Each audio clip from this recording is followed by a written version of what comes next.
हमारी पूरी टीम की वो साथी हैं, हमारे साथ काम करती हैं यहाँ पर और बहुत अच्छी आर्टिस्ट हैं।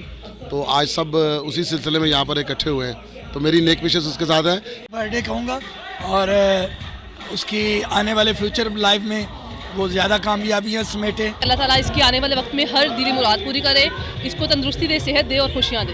फिया की बर्थडे है और बर्थडे पे हम लोग बहुत इंजॉय करें, बड़ा मज़ा आ रहा है, आप भी मज़ा कीजिए। और हम बड़े अच्छे से इंजॉय कर रहे हैं, बहुत मज़ा आ रहा है। बर्थडे तो हर साल आती है, लेकिन अपने दोस्तों के साथ मनाने का जो मज़ा है वो एक अलग बात है और मैं सबका शुक्रिया अदा करती हूँ।